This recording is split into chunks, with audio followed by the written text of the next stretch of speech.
ఈ వారం నుంచి ఒక 6-7 వారాలు మనం రెండవ రాకడ గురించి వింటాం. రెండవ రాకడలో ఉన్న ఘట్టాలు ఒక 10 ప్రసంగాలు ఉంటాయి. దాదాపు ఆ 10 కూడా 10 వారాల్లో పూర్తిగా రెండవ రాకడ గురించి పూర్తిగా విశ్లేషణ చూస్తాం. ఈ రోజున మొట్టమొదటిగా మరి రెండవ రాకడలో మొదటి భాగం. యేసుక్రీస్తు వారు ఆయన రాకడలో 2 భాగాలు ఉంటాయి. మొట్టమొదటిగా ఆయన వస్తాడు, మధ్యాకాశంలోకి వస్తాడు. అది రెండవ రాకడలో మొదటి భాగం. ఇక రెండవ భాగం ఏంటంటే ఆయన భూమి మీదకి వస్తాడు. ఆయన పరలోకం నుంచి దిగి భూమి మీదకి నేరుగా రాడు, మధ్యాకాశంలోకి వస్తాడు. 7 ఏళ్ల తర్వాత ఆయన భూమి మీదకి తిరిగి వస్తాడు. వీటి గురించి మనం చూస్తాం. మొట్టమొదటిగా మనం చదివిన వాక్య భాగంలో మరి మరణం గురించి ఈ లోకంలో చాలా మందికి తెలియదు. మరణం తర్వాత ఏం జరుగుతుందో ఎవరు గ్రహించలేరు. తెస్సలోనిక సంఘం కూడా వాళ్ళు అనుకునేవాళ్ళు ఏం జరుగుతుంది, మాకంటే ముందుగా చనిపోయిన మా ప్రియులకు ఏం జరుగుతుంది అనేది వాళ్ళకు ఆలోచన ఉంది. మరి మరణించే వారికి ఏమవుతుంది, బ్రతికిన వారికి ఏమవుతుంది, మరణించిన తర్వాత ఇంకేమైనా ఉందా, వారి శరీరాలు ఎలా ఉంటాయి, వారి ఆత్మలు ఎలా ఉంటుంది, ఇత్యాది విషయాల గురించి వాళ్ళకు కొంత కలవరం, కన్ఫ్యూజన్ ఉండేది. దాన్ని పటాపంచులు చేస్తూ పౌలు అంటాడు 13వ వచనంలో, సహోదరులారా, నిరీక్ష లేని ఇతరుల వలె మీరు దుఃఖపడకుండా నిమిత్తము నిద్రించున్న వారిని గూర్చి మీకు తెలియకుండా మాకు ఇష్టము లేదు. అంటే మరణించిన తర్వాత ఏమవుతుందో, కాబట్టి మరణించిన తర్వాత ఏం జరుగుతుందో, ఏముంది, మరణించిన తర్వాత జీవితం ఉందా లేదనేది చాలామంది తత్వవేత్తలు, చాలామంది వేదాంతులు, రకరకాల ప్రయత్నాలు, రకరకాల ఊహాగానాలు, సైంటిస్టులు మరి నియర్ ద డెత్ ఇన్సిడెంట్స్ గురించి అప్పుడు మనం చూస్తున్నాం. ఈ మధ్యలో కూడా పేపర్లో చాలామంది ఇచ్చారు కదా, చనిపోయిన వ్యక్తి ఒక ఆమెకు 7 నిమిషాలు ఇవ్వకుండా ఆగిపోయింది. కొండ ఆగిపోతే ఆమె ఏం చేసిందంటే మరి ఆపరేషన్లో థియేటర్లు అందరూ చూస్తుందట ఆమె. తర్వాత బయటకు వచ్చిన వారి బంధువులు ఏం మాట్లాడుతున్నారో, ఏం చేస్తున్నారో చూసిందట. ఆ తర్వాత ఆమె ఆత్మ కొనిపోయిందట. గొప్ప వెలుగును ఆమె చూసిందట. అవన్నీ దాంట్లో రాశారు. గొప్ప వెలుగును చూసింది. ఆ పరలోకంలో, ఆ హెవెన్లో వాళ్ళ తల్లిదండ్రులు, వారి బంధువులు, వారందరూ ఉన్నట్లుగా వాళ్ళని చూసినారు. అవన్నీ రాశారు వాళ్ళు. తర్వాత ఆమెకు గర్భమున పుట్టిన ఒక చిన్న బాలుడు చనిపోయాడట. ఆ చనిపోయిన పిల్లని కూడా అక్కడ చూసిందట. మళ్ళీ 7 నిమిషాల తర్వాత ఆయన వెతికిన తర్వాత ఆ విషయాలన్నీ డాక్టర్లకు చెప్తే డాక్టర్లు విస్మయం పొందారు. తర్వాత ఆమె ఏం చెప్పిందో అవన్నీ కూడా వాస్తవంగా జరిగినాయి. అక్కడ ఎవరెవరు ఉన్నారు, ఏం మాట్లాడుతున్నారు, ఏం జరుగుతుందో అవన్నీ కూడా. కాబట్టి చాలా మరి వాదనలు ఉన్నాయి. మరణం తర్వాత ఏం జరుగుతుందో చాలామంది క్రైస్తవులు తప్ప మిగతా వారికి నిరీక్షణ లేదు. మీరు ఎవరైనా అన్యుల్ని అడగండి, మరణించిన తర్వాత ఏం జరుగుతుందంటే వాళ్ళు ఏం చెప్తారు, ఏమో నాకే తెలుసు అంటారు. కొంతమంది సమాధుల మీద ఐ వాజ్ నాట్ అని రాస్తాను, నేను ఇక లేను, నేను మారిపోయాను, నేను మార్పు చెందాను, లేకపోతే ఐఎమ్ నాట్, ఇట్లా. అంటే మరణం తర్వాత ఏం జరుగుతుందో ఎవరికీ తెలియదు. కానీ మనకు ఒక నిరీక్షణ, మనం దేని మీద ఆధారపడం. ఇట్లాంటి కథలు, ఇలాంటి స్టోరీస్ అవేవి మనకు అవసరం లేదు. మనం ఆధారపడేది దేవుని యొక్క వాక్యం. పౌలు అంటాడు 1 తెస్సలోనిక 4వ అధ్యాయం 15వ వచనం, మేము ప్రభువు మాటను బట్టి మీతో చెప్పినది ఏమనగా, ప్రభువు మాట అంతే.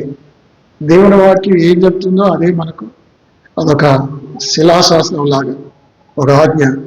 కాబట్టి మనమేమి భయపడాల్సిన పని లేదు, అయితే మనమేమి ఇంకేమి కంగారు పడాల్సిన పని లేదు. ఎందుకంటే దేవుని వాక్యం స్పష్టంగా చెప్తుంది ఈ జీవితం ఏమిటో, ఈ జీవితం ముగిసిన తర్వాత, మరణించిన తర్వాత ఏం జరుగుతుందో అన్నీ మనకు స్పష్టంగా బోధించబడ్డాయి.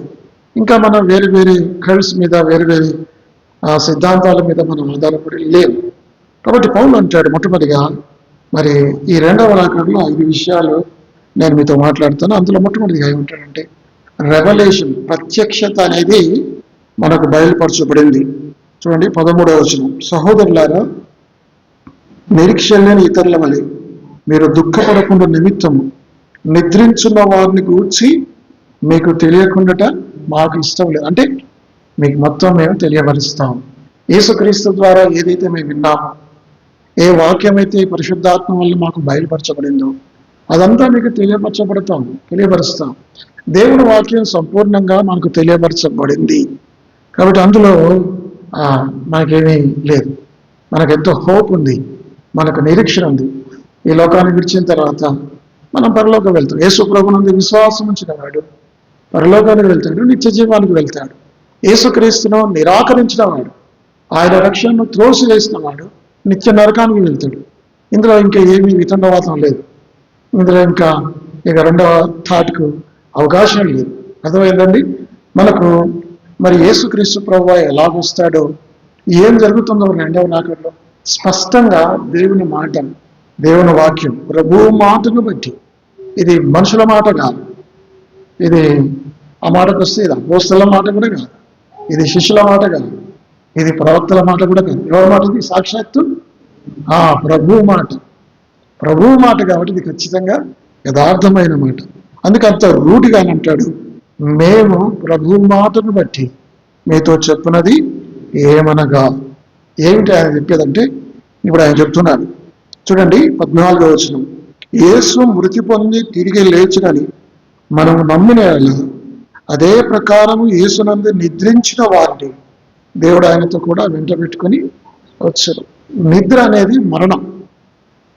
నిద్రించిన వారిని అంటే యేసుక్రీస్తునందు విశ్వాసం ఉంచి చనిపోయిన వారిని బైబిల్ చెప్తుంది నిద్ర అని చెప్తుంది. అవిశ్వాసుల మరణం నిద్ర కాదు. అవిశ్వాసులు మరణిస్తే ఏమంటారు? మరణించారు, చనిపోయారు, మృతి చెందారు, చచ్చిపోయారు అంటారు. మరి ఎందుకు విశ్వాసుల మరణాన్ని నిద్రతో పోల్చారు? ఎందుకంటే మీకు 1 కొరింథీ 15వ అధ్యాయంలో అలాగే ఉంది. మన స్నేహితుడైన లాజరు నిద్రించుచున్నాడు. కాబట్టి లాజరు చాలా మంది మరి అవిశ్వాసి అంటారు. కాదు, ఆయన చనిపోకముందే, ఆయన మరణించకముందు ఎవరైన విశ్వాసం. ఎలా చెప్పొచ్చు అంటే, మన స్నేహితుడైన లాజరు నిద్రించుచున్నాడు అని చెప్తాడు. కాబట్టి నిద్ర అనేది విశ్వాసుల మరణం. ఇప్పుడు నిద్రించిన వాడు ఏమవుతాడు? రాత్రి నిద్రించిన వాడు పొద్దున్నే లేస్తాడు. అట్లాగే నిద్రించిన మనము తిరిగి లేస్తాం. నిద్ర అంటే అర్థం ఏంటంటే, ఈ నిద్ర అనేది ఆత్మకు లేదు. చూడండి, మరణం అంటే ఏమిటి? మరణం అంటే ఆత్మ శరీరం ఈ రెండు విడిపోవటం. యాకోబు 2:26లో ఉంది, ప్రాణము లేని శరీరము ఎలాగూ మృతము. మృతానికి బైబిల్ ఇచ్చిన డెఫినేషన్ ఏమిటంటే, ప్రాణము శరీరం విడిపోవటం, ఆత్మ తనువు ఎడబాటు, సోల్ ఆర్ స్పిరిట్ ఈ బాడీని, దేహాన్ని విడిచిపెడుతుంది. అదే మరణం. ఇక మరణానికి రకరకాల వ్యక్తులు రకరకాల నిర్వచనాలు ఇస్తారు. WHO వాళ్ళు ఇచ్చే నిర్వచనం, వరల్డ్ హెల్త్ ఆర్గనైజేషన్ ఇచ్చే నిర్వచనం వేరు, లోకస్తులు ఇచ్చే నిర్వచనం వేరు, డాక్టర్లు ఇచ్చే నిర్వచనం వేరు. బైబిల్ ఇచ్చే నిర్వచనం ఏంటంటే, ప్రాణము లేని శరీరము మృతము, అంతే. కాబట్టి మరణించడం అంటే ఏమిటి? చనిపోవటం అంటే ఈ శరీరంలోంచి ఆత్మ లేక ప్రాణం ఈ రెండు వెళ్ళిపోతాయి. అప్పటిదాకా మనతో ఉంటాడు, ప్రాణం వెళ్ళిపోగానే కింద పడిపోతాడు. అంటే అతను డెడ్ బాడీ అంటారు దాన్ని. అర్థమైందండి? కాబట్టి అది మృతం. అంటే నిద్ర అంటే ఏమిటంటే, ఆత్మ పరలోకానికి వెళ్ళిపోతుంది, కానీ దేహం మాత్రం సమాధిలో నిద్రిస్తుంది. నిద్ర అనేది ఆత్మకు లేదు. నిద్ర అనేది దేనికి? బాడీకి. బాడీ సమాధిలో పెట్టబడుతుంది. అది ఎంతకాలం ఉంటుందంటే, ఎంతకాలం యేసుక్రీస్తు వచ్చేంత వరకు ఆ యొక్క బాడీ సమాధిలో ఉంటుంది. ఆ డెడ్ బాడీ ఏమైనా పోని ఒక 3-6 రోజుల తర్వాత అది క్షీణించడం మొదలు పెడుతుంది, పాడైపోతుంది. చివరికి కొన్ని నెలల సంవత్సరాల తర్వాత అస్థిపంజరం అవుతుంది. అర్థమైందా? కాబట్టి శరీరం అనేది నిద్రిస్తుంది, కానీ ఆత్మ అనేది పరలోకానికి వెళ్తుంది, ప్రభు సన్నిధిలోకి వెళ్తుంది. ఇక్కడ అంటాడు పౌలు, యేసు మృతి పొంది. చూడండి, యేసుకు నిద్ర అనే మాట వాడలేదు ఆయన. యేసు నిద్రించాను మాట్లాడా లేదు. యేసుక్రీస్తు యేసు మృతి పొంది తిరిగి లేచాడు. డెడ్ అనే పదం ఉపయోగించాడు. అంటే అర్థం ఏంటంటే, యేసుక్రీస్తు చనిపోయాడు, తిరిగి ఆయన లేచాడు, ఆయన శరీరంతో తిరిగి లేచాడు. అది మరి మృతి అని రాశాడు. విశ్వాసులకు ఏం రాస్తున్నాడు? నిద్ర అని రాస్తున్నాడు. అంటే వారి శరీరాలు సమాధిలో ఉంటాయి, వారి ఆత్మలు పైకి వెళ్ళిపోతాయి. అది ఇంకా పౌలు అంటాడు, యేసు మృతి పొంది తిరిగి లేచునని మనం నమ్మినాడల్లా. ఎవరు యేసు ప్రభువును మరి తీసుకొని వస్తారంటే, ఎవరైతే యేసుక్రీస్తు ప్రభు వారు మృతి పొంది తిరిగి లేచాడు, నేను కూడా మృతి పొంది తిరిగి లేస్తాను, అది నమ్మాలి. ఒకవేళ నేను చనిపోయిన నేను తిరిగి లేస్తానా, ఈ నిరీక్షణ మనకు ఎలా ఉంది? ఈ నిరీక్షణ లేకపోతే 1 కొరింథీ 15వ అధ్యాయం 15వ వచనం, దేవుడు క్రీస్తును లేపెనని ఆయన గూర్చి మేము సాక్ష్యం చెప్పినాము కదా, మృతులు లేపబడని ఎడల దేవుడు ఆయన లేపలేదు గనక మేమును దేవుని విషయమై అబద్ధపు సాక్ష్యముగా అగుపడుచున్నాము. మృతులు లేపబడిన ఎడల క్రీస్తు కూడా లేపబడలేదు. క్రీస్తు లేపబడని ఎడల మీ విశ్వాసము వ్యర్థమే, మీరు ఇంకనూ పాపములోనే ఉన్నారు. అంతేకాదు, క్రీస్తునందు నిద్రించిన వారు నశించిరి. ఈ జీవిత కాలం మట్టుకే మనము క్రీస్తునందు నిరీక్షించిన వారమైన మనుషులందరికంటే దౌర్భాగ్యులమై అందులో. క్రైస్తవ జీవితానికి సిద్ధాంతానికి ముఖ్యమైనది ఏమిటంటే రెజరెక్షన్, పునరుత్థానం అనేది లేకపోతే క్రైస్తవ విశ్వాసానికి అర్థం లేదు. కాబట్టి యేసుక్రీస్తు వారు చనిపోయారు, తిరిగి లేచారు. లేఖన ప్రకారం క్రీస్తు మృతి పొందాను, లేఖన ప్రకారం పాతి పెట్టబడను, లేఖన ప్రకారం క్రీస్తు 3వ దినాన తిరిగి లేచాను. అంతే క్రైస్తవ జీవితం ఇంతే. కాబట్టి అర్థమైందా? కాబట్టి యేసుక్రీస్తు లేచాడు, నేను కూడా తిరిగి లేస్తాను. ఇంకా పౌలు ఏమంటాడంటే, యేసు ప్రభు వారు ఆయన వస్తాడు చూడ, అదే ప్రకారం యేసునందు నిద్రించిన వారిని దేవుడు ఆయనతో కూడా వెంట పెట్టుకొని వచ్చును. అంటే వెంట పెట్టుకుని వచ్చునంటే ఏమంట పెట్టుకుని వస్తాడు? వారి ఆత్మల్లో ఆయన వారి శరీరాలను వెంట పెట్టుకుని వస్తాడా? శరీరాలు లేవు అసలు. ఆ శరీరాలు ఎక్కడున్నాయి? భూమిలో ఉన్నాయి. 2000 సంవత్సరాల నుంచి కొన్ని కోట్ల మంది, మిలియన్స్ ఆఫ్ ప్రజల విశ్వాసమైన వారు చనిపోయారు. వారి శరీరాలు, వారి భౌతికాయాలు భూమిలో ఉంచబడ్డాయి. వారి ఆత్మలు పరలోకానికి వెళ్ళాయి. ఆ ఆత్మలను ఆయన తీసుకుని వస్తాడు. యేసుక్రీస్తు వచ్చేటప్పుడు ఎలా వస్తాడు? 1000 పరిశుద్ధులతో ఆయన వస్తాడు. అంటే కొన్ని కోట్ల మంది పరిశుద్ధులు దేవదూతలతో ఆయన వస్తాడు. ఆయన అంటాడు, అదే ప్రకారం యేసునందు నిద్రించిన వారిని దేవుడు ఆయనతో కూడా. మనకు అర్థం కాదు శరీరం లేని ఆ స్థితి ఎలా ఉంటుంది. ఇప్పుడు నేనున్నాను, శరీరం ఆత్మ ఉంది కాబట్టి నన్ను మీరు ప్రభుదాసుని ఇట్టుకుంటారే అనుకుంటా. అదే నా శరీరం లేకుండా ఆత్మని ఎలా గుర్తుపడతాం? అది మనకు అందదు. కానీ ప్రభు వాక్యం చెప్తుంది, ఆయన వారిని తీసుకొని వస్తాడు. రేపు మనం చనిపోయిన తర్వాత పరలోకంలోనట అందరినీ గుర్తుపడతాం. ఎవరిని ఇంట్రొడ్యూస్ చేయాల్సిన పని లేదు. ఈయన ఫలానా ఆదామని, ఆది మానవుడని ఎవరు మనం చెప్పాల్సిన అవసరం లేదు. అందరినీ తెలుసుకుంటారు. అందరూ ఈయన మోషే అని, ఈయన ఏలియా అని తెలియదు. దీనికి ఎలా అర్థం? రుజువు ఏమిటి? ఎలా రుజువు అంటే, రూపాంతర కొండ మీద యేసుక్రీస్తు ప్రభు వారు ఆయన రూపాంతరం చెప్పినప్పుడు ఆయనకు 2 వ్యక్తులు వస్తున్నారు. మెరుగం కూర్చు మా వివరాలు, ఒకరు మోషే, మరొకరు ఏలియా. వెంటనే మోషే ఏలియాను పేతురు గుర్తుపెట్టారు. అప్పుడు పేతురు ఏమంటాడు? ప్రభువా, నీకొకటి, మోషేకొకటి, ఏలియాకొకటి 3 పర్ణశాలలు కడతాం. అంటే మహిమలో మనం ఏం చేస్తామంటే అందరినీ గుర్తుపడతాం. అక్కడ శరీరం లేదు, కానీ మన రూపం కనబడుతుంది. అచ్చం మనం అక్కడ కనబడతాం. ఒక రూపం మనకి ఇవ్వబడుతుంది. ఆ రూపం అనేది శరీరం కాదు, కానీ అంతే, అది మిస్టరీ, అది మనకు అర్థం కాదు. అర్థమైందా? యేసుక్రీస్తు ప్రభు వచ్చేటప్పుడు ఆయన ఒక్కడే రాడు. అసలు ఎవరిని తీసుకొని వస్తాడు? ఎంతమంది అయితే సంఘంలో చేర్చబడిన వారు, సంఘం ముందు సంగతి కాదు, పాత నిబంధన విశ్వాసాల సంగతి కాదు నేను మాట్లాడు. కాబట్టి ఎవరు లేస్తారట? చూడ మాటలు, యేసు మృతి పొంది తిరిగి లేచిన నమ్మినలా అదే ప్రకారము యేసునందు నిద్రించిన వారని. అంటే యేసునందు నిద్రించే వారంటే యేసు తదనంతరం విశ్వాసులైన వారిని వెంట పెట్టుకుని వస్తాడు. ఇందులో పాత నిబంధన విశ్వాసులు ఇంకా యాడ్ అవ్వరు అప్పటికి. అర్థమైందా? మరి కొన్ని సిద్ధాంతాలు ఏం చెప్తాయంటే పాత నిబంధన విశ్వాసులు కూడా అని చెప్తారు. కానీ ఇక్కడ స్పష్టంగా యేసునందు విశ్వాసం ఉంచిన వారిని, ప్రభువునందు నిద్రించిన వారిని అనే మాట ఉంది. చాలా వ్యాఖ్యానకర్తలు ఏమంటారంటే సంఘములో ఉన్న విశ్వాసులైన వారిని ప్రభు మొట్టమొదటిగా తీసుకుని వస్తాడు.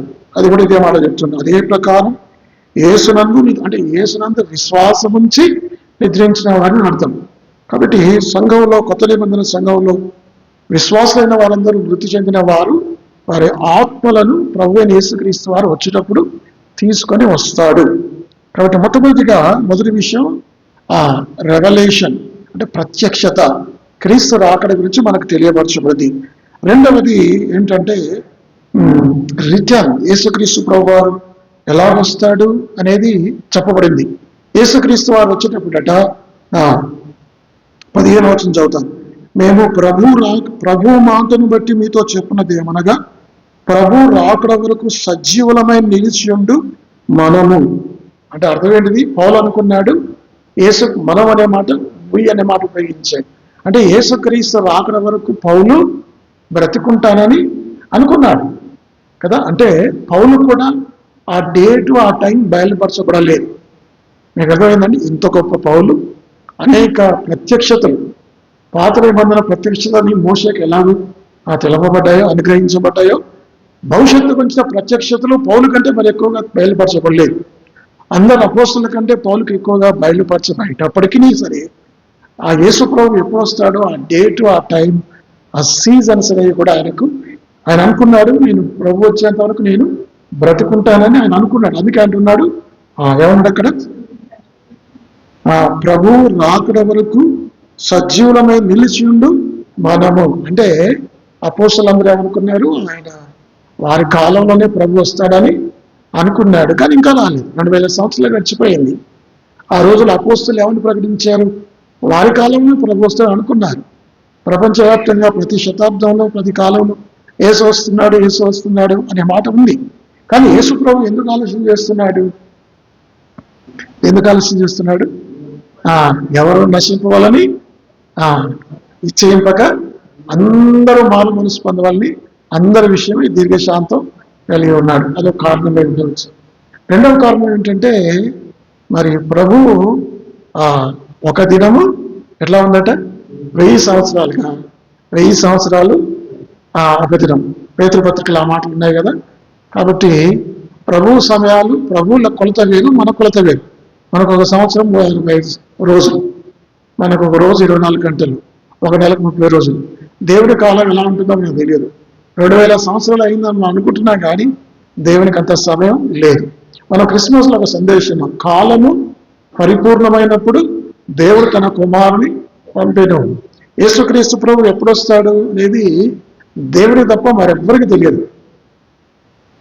ఇంకొకసారి బైబిల్లో కొత్త నిబంధనల సువార్తలో ప్రభు అంటాడు ఆ సంగతి కుమారుని కూడా తెలియదు. దేవదూతలకు తెలియదు, కుమారుని కంటే ఆయనకు కూడా తెలియదు.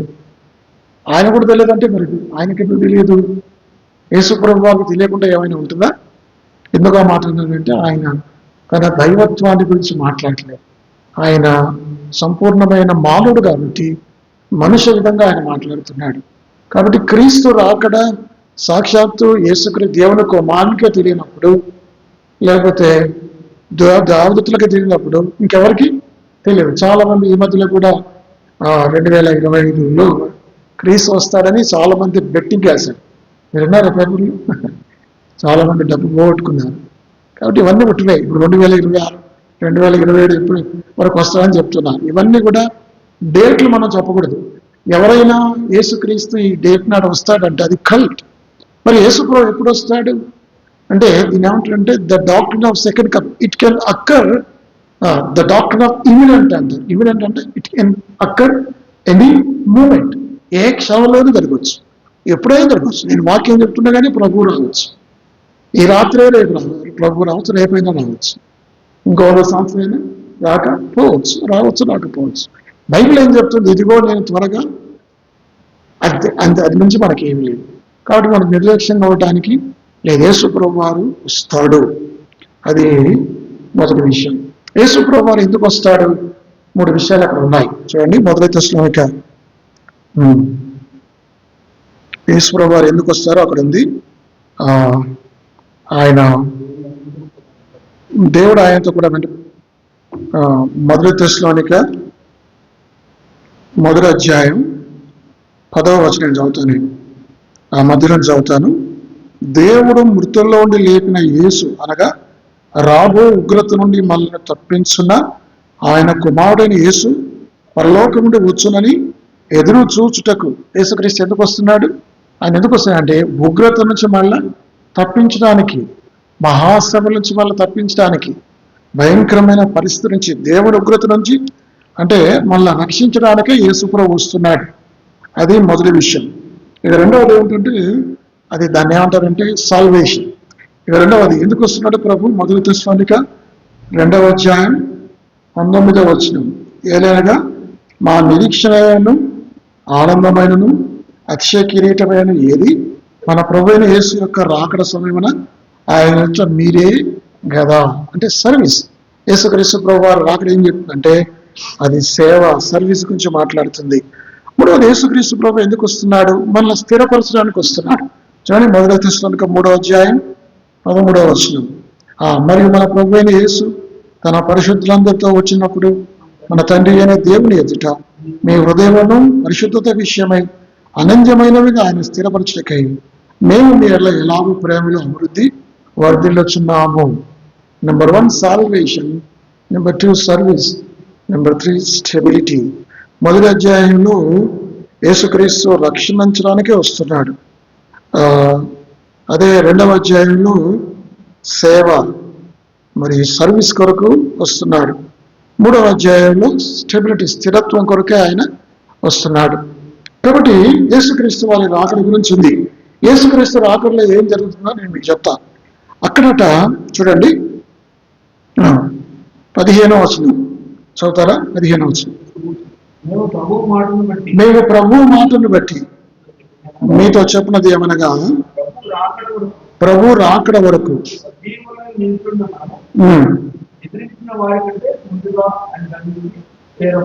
ముందుగా ఆయన సన్నిధికి చేరం.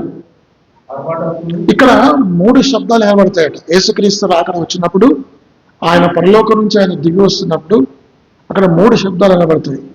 ఏమిటి ఆ శబ్దాలు? 3 శబ్దాలు. ఒకటి ఆర్భాటం, అంటే పెద్ద స్వరంతో యేసు ప్రభువారు ఆయన గొప్ప శబ్దం చేస్తాడు. కాబట్టి ఆయన శబ్దం చేసినప్పుడు చనిపోయిన వారు తిరిగి లేస్తారు.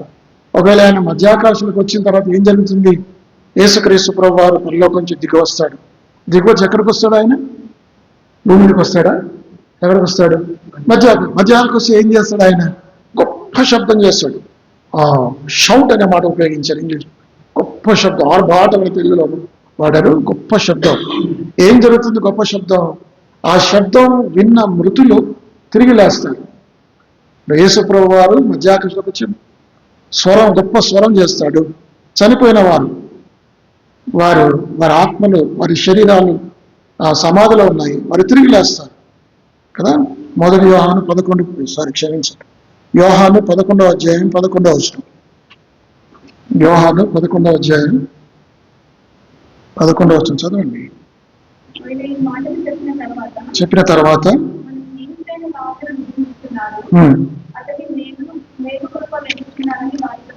కాబట్టి మేలుకొల్పి వెళ్తాడు. ఎలా మేలుకొల్పుతాడు?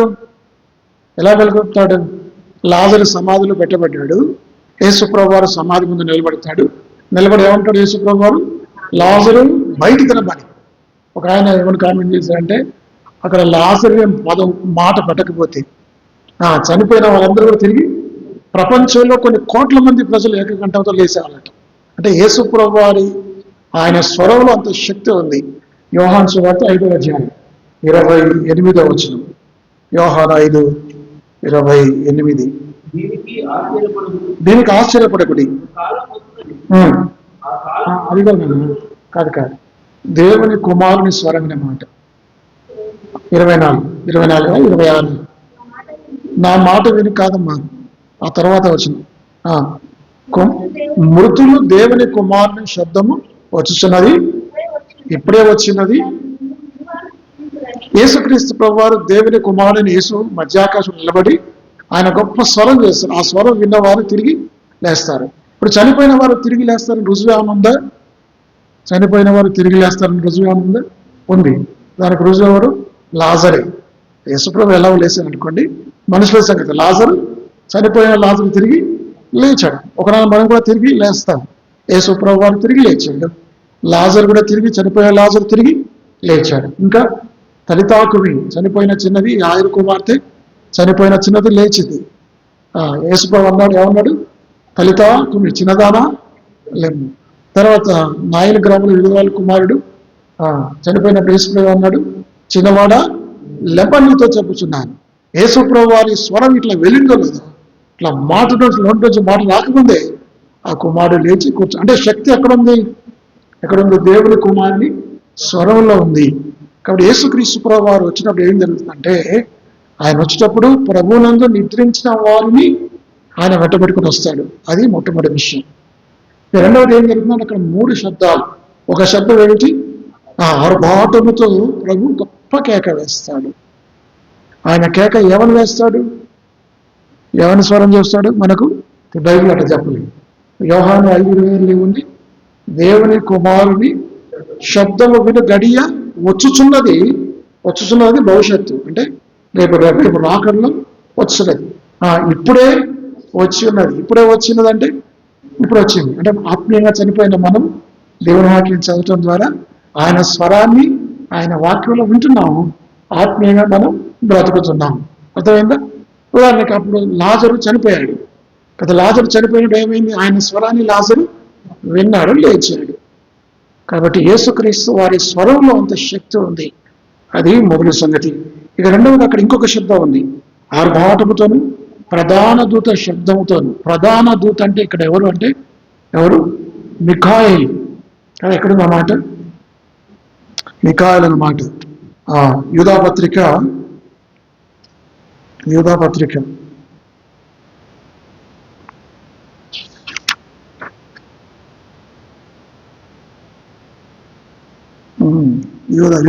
వచనం కదా, చదవండి. అయితే ప్రధాన దూత అయిన మిఖాయేలు. కాబట్టి ఇక్కడ ఈ ప్రధాన దూత ఎవరంటే మిఖాయేలు అని చెప్పవచ్చు. బైబిల్లో చాలా మంది ప్రధాన దూతలు ఉన్నారని చెప్తున్నారు. ఒకరికంటే ఎక్కువ ఉన్నారట. మీరు దానియేలు గ్రంథం 10వ అధ్యాయం 13వ వచనంలో చాలా మంది అధిపతులు ఉన్నారని దానియేలు అంటున్నాడు. అంటే మనకు తెలిసిన వాళ్ళు ప్రాముఖ్యంగా ఎవరు చెప్పండి? 2 ప్రధాన దూతలు నాకు తెలుసు. ఒకరెవరు? గబ్రియేలు, రెండవది మిఖాయేలు. గబ్రియేలు ఏది మోసుకొస్తాడు? శుభవచనాలు మోసుకొని వస్తాడు. గబ్రియేలు ఏది మోసుకొస్తాడు? భీకరమైన వచనాలు, యుద్ధములను గూర్చి, యుద్ధ సమాచారాలను గురించి మోసుకొని వస్తాడు. ప్రధాన దూత శబ్దం. ఈ ప్రధాన దూత గురించి ప్రకటన గ్రంథం 12:7 చదువుతామా? ప్రకటన 12:7 అక్కడ కూడా ఒక మాట ఉంది, యుద్ధము జరిగిన మిఖాయేలు అతని దూతలను. ఇప్పుడు చూడండి, వీరిద్దరి కంటే పైన ఉన్నవాడు ఇంకోటి ఉన్నాడు అప్పుడు. ఏది? పాపం ఎవడతను? ఆయన పేరు లూసిఫర్ ప్రధాన దూత. లూసిఫర్ కింద మిఖాయేలు, గాబ్రియేలు, ఇంకా చాలా మంది ప్రధాన దూతలు ఉన్నారు.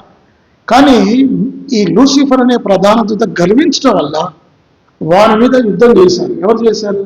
మిఖాయేలు దూతలు. కాబట్టి ఆ బాధ్యత దేవుడు మిఖాయేలుకు అప్పచెప్పాడు. ఈ ఘటసర్పమైన లూసిఫరు అపవాది మిఖాయేలుకు, అయితే మిఖాయేలు దూతలకు, పరలోకముల దూతలకు, లేకపోతే ఈ సైతాను దూతలు ఇప్పుడు ఏమయ్యారు? వాళ్ళు ఒకప్పుడు వాళ్ళ దూతలే, పరలోకముల దూతలు. ఇప్పుడు ఏమయ్యారు వాళ్ళు? దయ్యాలు, అపవిత్ర ఆత్మలు అంటారు.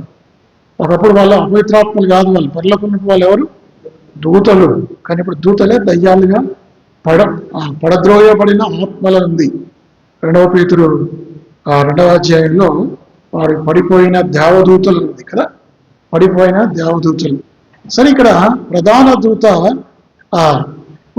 ఆరంభంలో పరలోకంలో యుద్ధం జరిగినప్పుడు ఎంతమంది అయితే? ఈ మిఖాయేలు సైన్యము, మిఖాయేలు సైన్యము, అపవాది సైన్యం. వీరిద్దరు పోరాడినప్పుడు ఎవరు గెలిచారు? మిఖాయేలు గెలిచాడు, అపవాది ఓడించబడ్డాడు.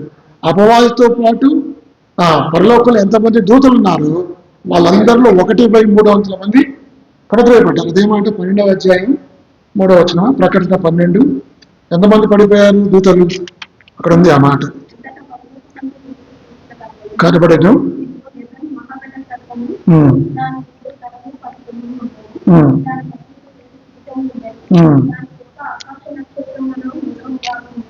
దాని దాని మళ్ళీ దాని తోక ఆకాశ నక్షత్రములలో మూడవ భాగం అంటే ఆకాశ నక్షత్రం అంటే దేవదూతలు. వాళ్ళ దేవదూత అంటే ఆ దేవదూతల్లో మూడవ వంతు భూమి మీద పడద్రోయబడ్డారు. అంటే ఆరంభంలో, సృష్టి ప్రారంభంలో దేవుడు సృజించిన పరలోకంలో దేవదూతలు ఇప్పుడు ఎంతమంది ఉన్నారు? 2/3 ఉన్నారు. దానికి ఒక 3 కోట్ల మందిని దేవుడు సృజించాడు అనుకో పరలోకంలో. 2 కోట్లే ఉన్నారు పరలోకంలో. 1 కోటి మంది కింద 1/3 పడవేయబడ్డారు. సరే, ఇప్పుడు అది కాదు. కానీ విషయం ఏంటంటే ప్రధాన దూత శబ్దం, గొప్ప శబ్దం, ఆర్కేంజల్ అంటారు ఇంగ్లీష్లో. కాబట్టి ప్రధాన దూత శబ్దం ఉంటుంది. మొట్టమొదటిగా ప్రభు శబ్దం, రెండవది ప్రధాన దూత శబ్దం, మూడవది దేవుని బూర. బూర అనే మాటకి ఇంకో దగ్గర ఉపయోగించారు. 1 కొరింథీ 15వ అధ్యాయం. 1 కొరింథీ 15వ అధ్యాయం. ఈ ట్రంపెట్ అనే మాట 15వ అధ్యాయం 52వ వచనం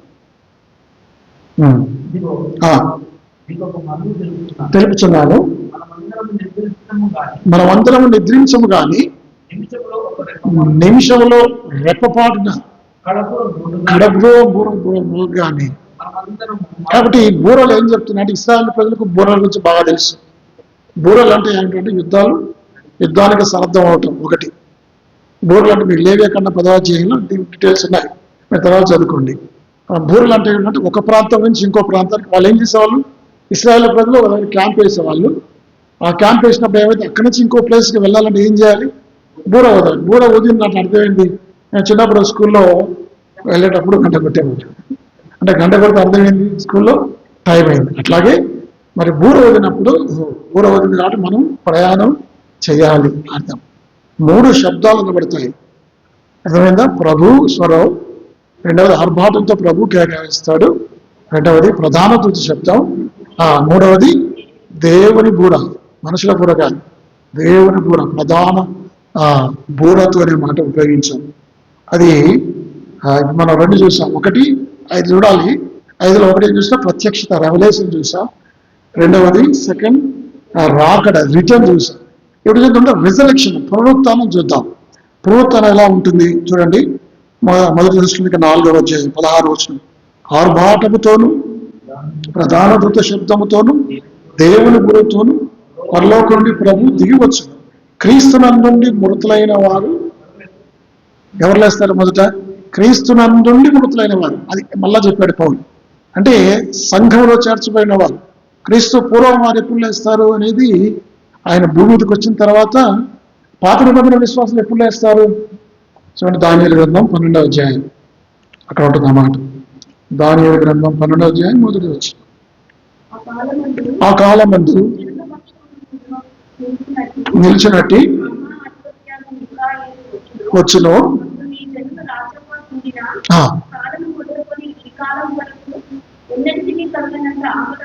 అంటే మహాశ్రమ తదనంతరం. అయితే ఈ జనులలో కొంతమంది దాగలైన వారును వారు తప్పించుకుంటారు.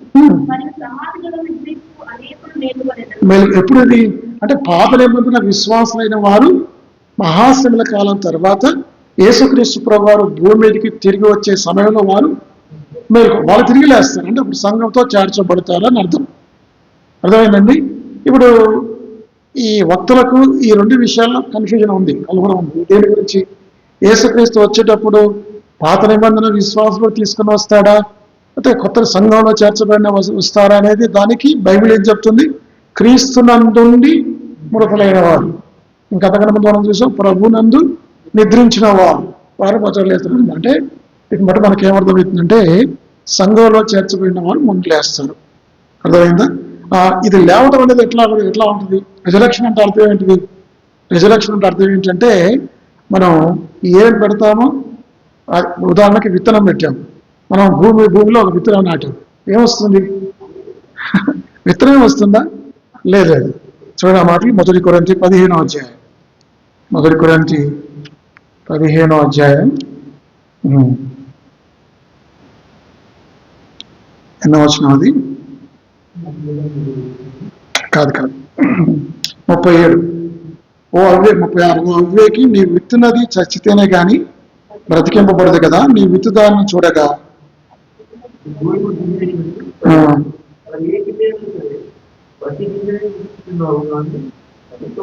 నేను చదువుతాను 42. మృతుల పునరుత్థానమున అలాగే శరీరము క్షయమైనదిగా విత్తబడి అక్షయమైనదిగా లేపబడింది, ఘనహీనమైనదిగా విత్తబడి మహిమలదిగా లేపబడింది, బలహీనమైనదిగా విత్తబడి బలమైనదిగా. అంటే మనం ఏ విధంగా మనిషి చనిపోయాడు, విత్తబడటం అంటే భూమిలో ఈ శరీరాలను పాతి పెట్టాడు. ఏ విధంగా పాతి పెట్టాడు? పాతి పెట్టిన తర్వాత ఏమైపోయావన్నీ అస్థిపంజరాలు అయిపోయాయి, కులిపోయాయి, కృషిపోయాయి. మరి అవే లేస్తాయి కాదు. ఈ దీన శరీరం ఇప్పుడు చదువు ఫిలిప్ 3వ అధ్యాయం 20-21. విత్తింది ఒకటి, వచ్చేది ఒకటి. మనం విత్తనం ఇస్తాం, మొక్కలు వస్తాయి, ఫలాలు వస్తాయి, మన పౌరస్థితి పరలోకమందున్నది. అక్కడి నుండి ప్రభు అయిన యేసుక్రీస్తు కనిపెట్టుకుని చూసారా? కాబట్టి ఈ దీన శరీరం ఏమవుతుంది? మహిమ శరీరంగా మార్చబడుతుంది. అది ఎట్లా ఉంటుందో మనకు తెలియదు కదా. ఎట్లా ఉంటుంది? యేసుప్రభు వారు ఎలా ఉన్నారు? మీరు మధ్యాకాశంలో చూస్తే ఎట్లా ఉంటుందంటే, ఆ మీటింగు యేసుప్రభు వారు ఇక్కడ ఉంటాడు, కొన్ని కోట్ల మంది ప్రజలు ఆయన ఎదురుగా మధ్యాకాశంలో ఉంటారు. ఉన్నప్పుడు ఎవరికి అర్థం? అందరూ మహిమ దేహాలు. ఇప్పుడు స్కూళ్ళల్లో చూడండి, అందరూ ఒకే సేమ్ డ్రెస్ ఉంటుంది. 100 మంది పిల్లలు స్కూల్ డ్రెస్ ఉంటుంది కదా, ఎలా ఉంటుంది? అంత యూనిక్గా ఉంటుంది. అలాగే మధ్యాకాశంలో మనకు దీన శరీరం మహిమ శరీరం ఇవ్వబడుతుంది. మనందరం కూడా ఈ శరీరం ఉండేటప్పుడు ఈ శరీరం మధ్యాకాశం సూట్ అవుతుందా? పరలోకంలో సూట్ కాదు. ఈ శరీరం ఈ వాతావరణంలో మనం తట్టుకుంటుంది. చూడండి, యూరోప్ వాళ్ళు వచ్చి మన దగ్గర తట్టుకోలేదు ఎండాకాలం, వారి శరీరాలు తట్టుకోవు. అదే మనం వెళ్ళి యూరోప్లో చలికాలం ఉండలేము. అంటే ఎవరెవరి శరీరాలు ఇలా తట్టుకోవాలి. కాబట్టి ఈ శరీరం భూమి మీద పనికొస్తుంది తప్ప పరలోకంలో పనికిరాదు, నరకంలో కూడా పనికిరాదు. నరకానికి వేరే శరీరం ఇస్తాడు దేవుడు. నరకంలో అగ్ని అనేది పురుగు చావదంటే, పురుగు అనేది ఆత్మనే, ఆ ఆత్మకు శరీరం కూడా ఇస్తాడు దేవుడు. కూడా కేవలం నరకంలో ఆత్మనే కాల్చబడుతుందా? శరీరం కాల్చబడదా? మత్తయి సువార్త 10వ అధ్యాయం. మత్తయి సువార్త 10వ అధ్యాయం. కొంచెం సమయం ఎక్కువైనా మనం ఈరోజు చాలా ఇంట్రెస్టింగ్ టాపిక్. 10వ అధ్యాయం 8వ వచనం, 28వ వచనం. చంపని రకం భయపడకుడి కానీ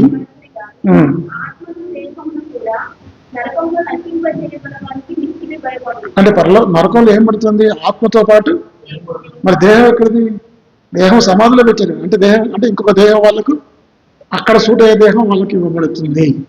అట్లాగే మరి పరలోకంలో ఉండే శరీరం కూడా మనకు ఇవ్వబడుతుంది. ఇది నరకంలో ఉండే శరీరం కాదు, లేకపోతే ఇక్కడున్న ఈ శరీరం కాదు. ఏ శరీరం ఇది? మహిమ, గ్లోరిఫైడ్ బాడీ. ఇంకా దానికి ఏమి కాదు. యేసు ప్రభువు వారు ఆయన చనిపోయి తిరిగి లేచిన తర్వాత ఆయన శరీరం రిజరక్షన్ బాడీ ఎలాంటిదంటే ఇట్లా గోడల గుండా వచ్చేది. ఆయన శిష్యులు భయపడి 10 మంది లోపల ఉన్నారు, గబాలను గోడల గుండా వచ్చింది. మన శరీరం అట్లా వస్తుంది. ఇది గురుత్వాకర్షణ, గ్రావిటీస్, ఇవన్నీ కూడా కొన్ని ప్రకృతి నియమాలకు ఉన్నాయి మన లోపడాలి. కానీ మహిమ శరీరానికి అలాంటిది లేదు, పునరుత్థాన శరీరానికి అలాంటిది లేదు. కాబట్టి దీన శరీరం మహిమ శరీరంగా మార్చబడుతుంది. యేసుప్రభు వారు పునరుత్థానం ఏంటంటే, యేసుప్రభు వారు మధ్యాకాశంలోకి వస్తాడు, ఆయన గొప్ప శబ్దం చేస్తాడు. ఆయన శబ్దం విన్న సమాధిలో ఉన్నవారు అంటే వారి శరీరాలు ఏమైపోయినా సరే వాళ్ళు వింటారు. ఇది మనకు అర్థం కాదు కానీ వింటారు. ఎలా వింటారు? వాళ్ళు శరీరాలు కుండిపోయాయి కదా, అస్థిపంజరాలే కదా, చనిపోయారు కదా, ఎలా వింటారంటే బైబిల్ చెప్తుంది వింటారు. మరి లాజరు వినలేదా? లాజరు డెడ్ బాడీ కదా. లాజరు అక్కడ ఉంది, ప్రాణం లేదు, అక్కడ ఆత్మ లేదు. ఆత్మ పరలోకానికి వెళ్ళింది. కానీ లాజరు ఆయన స్వరాన్ని విన్నాడు. ఆయన స్వరం వినగానే ఆ ఆత్మతో రివర్స్ అయింది కదా. ఎక్కడుంది ఆ మాట? ఇప్పుడు ఆమె చనిపోయిన యాయుడు కుమార్తె చనిపోయినప్పుడట యేసుప్రభు వారు తలితాకుమి అని చెప్పగానే కొన్ని మిలియన్స్ ఆఫ్ దూరంలో ఉన్న ఆత్మ ఏమైంది? మళ్ళీ రివర్స్ అయ్యి ఆయన శరీరంలోకి వచ్చింది. ఇప్పుడు మధ్యాకాశంలో ప్రభు స్వరం వినగానే చనిపోయిన వారు తిరిగి లేస్తారు. లేచిన తర్వాత ఏమవుతుందంటే వారి శరీరాలను భూమిలోంచి బయటకు వస్తాయి, ఇట్లా వెళ్తాయి. ఇది మధ్యాకాశం అనుకోండి, ఇది మధ్యాకాశం, ఇది పరలోకం నుంచి ప్రభు మధ్యాకాశానికి వస్తాడు. ఏం తీసుకొని వస్తాడు? మన ఆత్మలు తీసుకొని వస్తాడు. కింద నుంచి ఏమవుతాయి? శరీరాలు పైకి లేస్తాయి. ఇప్పుడు ఆత్మ శరీరాలు కలుస్తాయి. ఇది సంపూర్ణత. ఇప్పుడు ఆత్మ శరీరం ఇద్దరే ఉన్నారు. ఎవరు? ఒక ఆయన హానోకు, ఇంకొక ఆయన ఏలియా. చెప్పండి, హానోకు ఏలియా వారు కొనుక్కోబడ్డారు. అంటే వారి శరీరాలతో కొనుక్కోబడ్డారు. వాళ్ళు తప్ప మిగతా వారందరి శరీరాలు భూమిలో ఉన్నాయి. మరి వాళ్ళ శరీరం కొనుక్కోవాలి కదా, కొనుక్కోవడానికి లేదు. దాని కొరకే ప్రభు వస్తున్నాడు. దీన శరీరం మహిమ శరీరంగా మారుస్తాడు. కాబట్టి మూడవ భాగం ఏంటంటే రిజరక్షన్. ఒకటి ప్రత్యక్షత, రెవల్యూషన్. రెండవది రిటర్న్, ప్రభు వస్తాడు. మూడవది ఏంటిది? పునరుత్థానం, రిజరక్షన్. నాలుగవది ర్యాప్చర్. సో నేను మాట చదువుతాను. మొదటి తెస్సలోనిక 4వ అధ్యాయం చదవండి. 4వ అధ్యాయం 17వ వచనం. మనము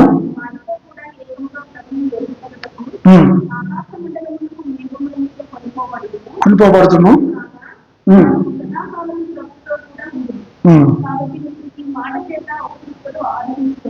అంతే. ఆ మీదట సజీవులమైన నిలిచిన మనము వారితో కూడా ఏకముగా ప్రభువుని ఎదుర్కొనుటకు ఆకాశ మండలమునకును మేఘముల మీద కొనుక్కోబడుతుంది. కాబట్టి ఇక్కడ ర్యాప్చర్ అంటే ఇంగ్లీష్లో ర్యాప్చర్ ఉపయోగించారు. ఈ ర్యాప్చర్ అనే పదము ర్యాప్టో, లాటిన్ వర్డ్. ఇది ఏ వర్డ్? ఇది లాటిన్ వర్డ్ లోంచి ర్యాప్టో అంటే కొనుక్కోబడట. Carry off to seize off అంటారు. తీసుకొని పోవట క్యారీ అనమాట. ర్యాప్టో నుంచి ర్యాప్చర్, ఇంగ్లీష్ పదం ర్యాప్చర్ వచ్చింది. ర్యాప్చర్ అనేది జరుగుతుంది. ఎందుకు ఈ ర్యాప్చర్? ఎందుకు సంఘం ఎత్తబడాలి? దానికి కొన్ని కారణాలు నేను నోట్ చేశాను. ఎందుకు సంఘం ఎత్తబడాలంటే, చూడండి, మొట్టమొదటిగా సంఘం ఎత్తబడుతుంది టు క్యాచ్ అవే స్పీడీ. ఉదాహరణకి ఇప్పుడు ఈ ఫిలిప్ అనే సువార్తకుడు నపుంసకునికి సువార్త ప్రకటించిన తర్వాత అతను మారు మనసు పొందాడు, రక్షణ పొందాడు, బాప్తీసం ఇచ్చిన తర్వాత నపుంసకుడు సంతోషంగా వెళ్ళిపోయిన తర్వాత ఏం జరిగింది మీకు తెలుసా? ప్రభు ఆత్మ ఫిలిప్పును కొనిపోయి ఆయన వేరే ప్రదేశంలో ఆయన కనబడ్డాడు. కాబట్టి యేసుక్రీస్తు ప్రభు వారు, అంటే ఇది కొనిపోవడానికి ఏమైనా రుజువులు ఉన్నాయా? బైబిల్లో కొనిపోవడానికి, ఎత్తబడడానికి రుజువులు ఉన్నాయంటే ఫిలిప్పు ఆయన కొనుక్కోబడ్డాడు. అంటే పైకేం కొనుక్కోబడలేదు, వేరే ప్రజలు కొనుక్కోబడ్డాడు. హానోకు గురించి మనకు తెలుసు. ఇంకెవరు? ఏలియా గురించి మనకు తెలుసు.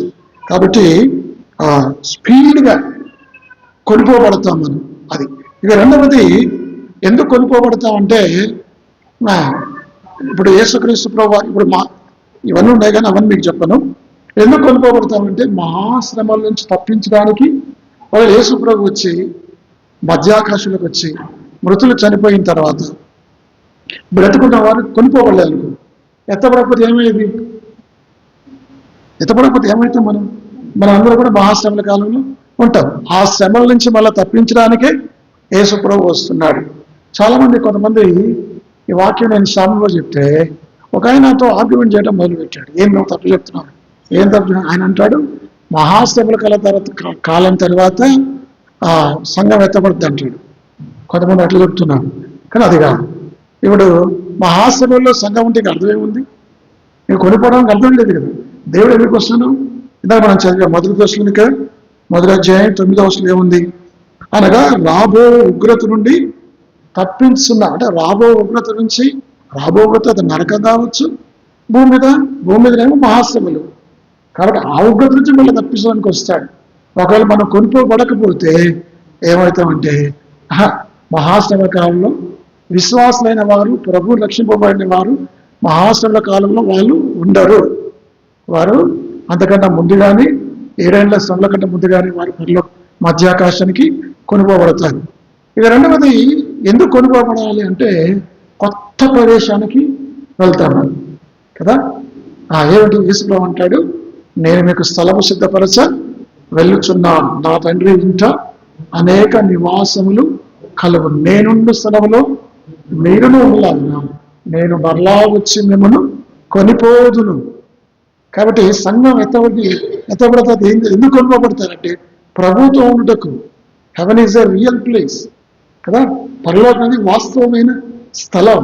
ప్రభు వాళ్ళు అక్కడికి తీసుకుని వెళ్ళడానికి ఆయన వస్తున్నాడు. అది రెండవ కారణం. మూడవ కారణం ఏంటంటే యేసుక్రీస్తు పూర్వ రోజుల్లో పెళ్లి కుమారుడు ఏం చేస్తాడు? పెళ్లి కుమార్తెను తీసుకొని వెళ్ళడానికి వస్తాడు. మనం మత్తయి సువార్త 25వ అధ్యాయంలో పెళ్లి కుమారుడు వస్తున్నాడు. ఆ పెళ్లి కుమారుడు కొరకు 10 మంది కన్యకలు ఎదురు చూస్తున్నారు. అంటే పెళ్లి కుమారుడు యూదుల సాంప్రదాయ ప్రకారం పెళ్లి కుమార్తెను తీసుకొని పోయి పెళ్లి చేసుకుంటాడు. అలాగే యేసుక్రీస్తు పెళ్లి కుమారుడుగా ఆయన రాబోతున్నాడు. సంఘం అనే వధువు మీకు తెలిసి ఎక్కడ మాటలు ప్రకటన గ్రంథం 19వ అధ్యాయంలో పెళ్లి కుమార్తె వధువుగా సిద్ధపడుతుంది. సిద్ధపడిన వధువును ఆయన వివాహం ఆడటానికి దాని గురించి కూడా చూద్దాం మనం. కాబట్టి అది ఇవి కొనిపోబడటం. కాబట్టి ర్యాప్చర్ ముందు ఏం జరుగుతుంది? ముందు పునరుత్థానం ఉంటుందా, ఎత్తబడటం ఉంటుందా? ముందు ఎత్తబడటం విందాం. అక్కడ ఉంది కదా, చూడు. 1 తెస్సలోనికీ రాసిన పత్రిక 5వ అధ్యాయం 4వ అధ్యాయం 16 ఆరుబాటముతోను ప్రధాన దూత శబ్దముతోను దేవుని బూరతోను పరలోకం నుండి ప్రభువు దిగి వచ్చును. క్రీస్తు నందుండి మృతులైన వారు మొదలులేదు ఆ మీదట సజీవులమై నిలిచిన మనం వారితో కూడా ఏకముగా ప్రభువును ఎదుర్కొంటకు ఆకాశమండలం కొనుగోబడుతుంది. అంటే ముందేం జరుగుతుంది? రిజరక్షన్, పునరుత్థానం. ప్రభు నందు నిద్రించిన వారు మొదలు లేస్తారు. వాళ్ళ మధ్యాకాశం వెళ్ళిన తర్వాత అప్పుడు సజీవులుగా నిలిచిన మనం మధ్యాకాశం, ముందు వాళ్ళు, తర్వాత మనం. ఇదంతా ఎంతసేపు జరుగుద్ది? ఎంత ప్రాసెస్ ఎంత క్షయం జరుగుద్ది? Fraction of seconds. బైబిల్లో ఉందా? మొదటి 15లో రెప్పపాటు ఇట్లా కన్ను మూసి దట్ ట్వింక్లింగ్ ఆఫ్ ఐస్ ఇట్లా రెప్ప కొట్టుకుని ఎంతసేపు పడుతుంది? సెకండ్లో 10వ వంతు. ఇట్లా అంటే ఎంతసేపు పడుతుంది కదా. మనం ఆధార్ కార్డులో బ్లింకింగ్ ఇట్లా అంటాం. ఎంతసేపు అది? అంతసేపులో ఇవన్నీ జరిగిపోతాయి. ఇంత 45 నిమిషాలు వాకి 20 నిమిషాలు చెప్పి 40 నిమిషాలు, కానీ 1 నిమిషంలో ఇవన్నీ జరుగుతుంది. ఇంకో విషయం తెలుసా మీకు? ప్రభు శబ్దం కానీ, భూరధ్వని కానీ, ప్రధానతో శబ్దం కానీ అది మనకు వినబడుతుంది. ప్రభువునందుండి మృతులైన వాళ్ళకి వినబడుతుంది, కానీ భూమి మీద అవిశ్వాసులకు వినబడదు. వినబడుతుందా?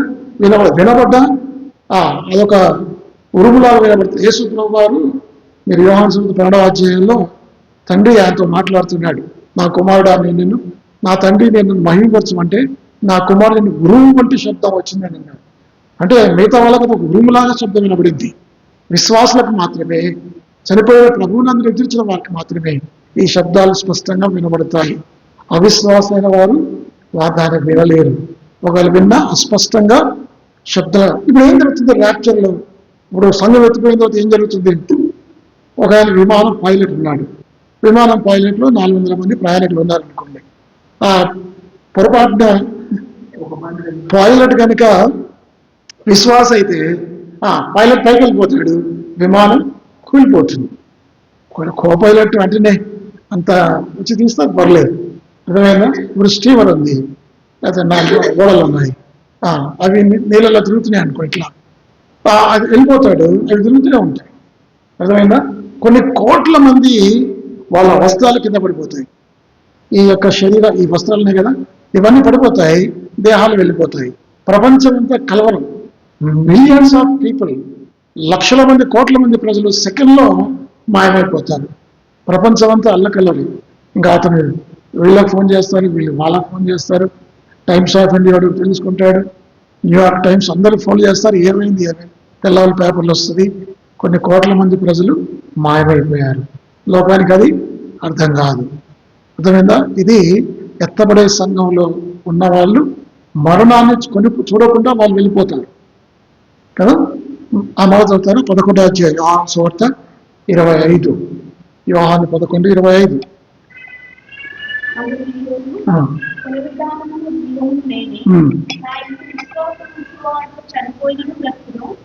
అది మా ఎంత విశ్వాసం ఉంచేవాడు చనిపోయాను బ్రతుకునేది ఏంటది? రెజరెక్షన్ గురించి మాట్లాడుతుంది, పునరుత్థానం గురించి మాట్లాడుతుంది. ఇంకా బ్రతికి నా ఎంత విశ్వాసం ఉంచేవాడు ఎన్నడూ, అంటే అర్థమైంది. ఇది ర్యాప్చర్ గురించి. రెండవ మాట ర్యాప్చర్ అంటే వాళ్ళు బ్రతికుంటారు, యేసుప్రభు వస్తాడు, ఎత్తిపడతాడు, వాళ్ళ మరణాన్ని చూడకుండానే వెళ్ళిపోతారు. నిజంగా యేసుప్రభు మనం బ్రతికున్న కాలంలో వస్తే మనం మరణించకుండానే మధ్యాహ్నంలో వెళ్ళిపోతాం. ఒకవేళ ప్రభు రాకడ ఆలస్యం అయితే మనం చనిపోతాం. మనం చనిపోయినా బ్రతికున్నా ఒకటే. ప్రభు వచ్చినప్పుడు ప్రభుతో ఉంటాం. అర్థమైందండి? అది ర్యాప్చర్. 4 చూసాం. ఒకటి ప్రత్యక్షత, రెండవది రిటర్న్. 5 hours అంటారు. ఎన్ని hours? 5 hours. Number 1 R revolution. మనం ఏమవుతామో ప్రభువు మాటను బట్టి మనకు తెలియపరచబడింది. రెండవది రిటర్న్. యేసు ప్రభు వారు ఎలా వస్తాడు, వచ్చినప్పుడు సంఘటనలు మనం వింటాం. మూడవది రిజరెక్షన్. థర్డ్ రిజరెక్షన్, పునరుత్థానం ఏ విధంగా ఉంటుందో, దీని శరీరం మహిమ. నాలుగవది ర్యాప్చర్, కొనుక్కోబడతాం మధ్యాకాశంలోకి. ఐదవది ఏంటంటే రీయూనియన్. చూడండి ఆ మాటలు 17-18 వచనాలు.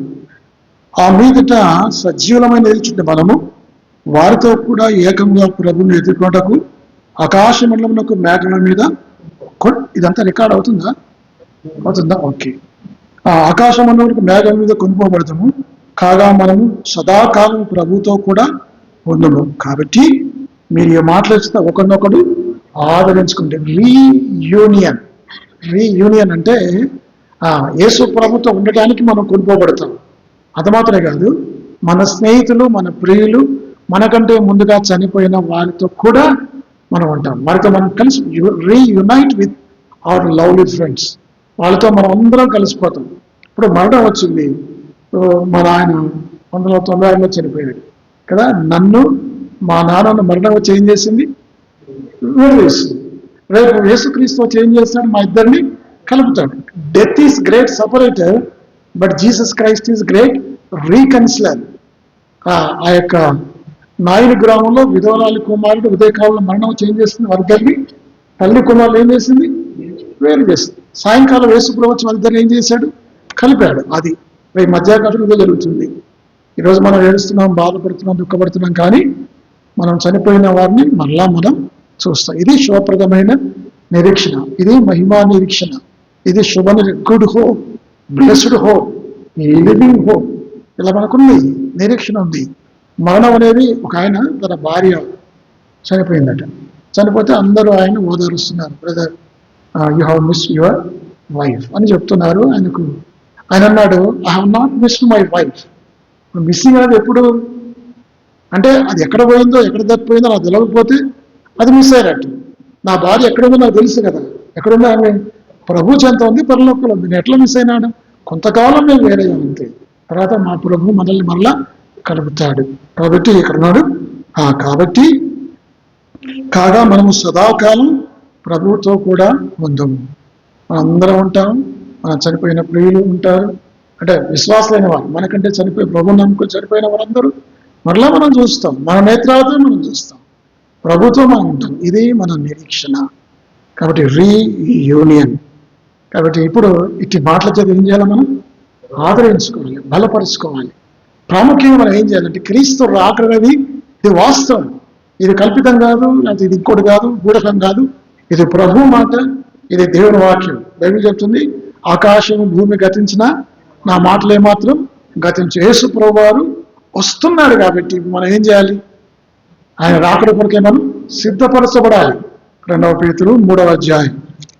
2 పేతురు 3వ అధ్యాయం. అది మన బాధ్యత. 12, 13 వచ్చిన 12 వచ్చి 11, 12. గనుక కవులుకొని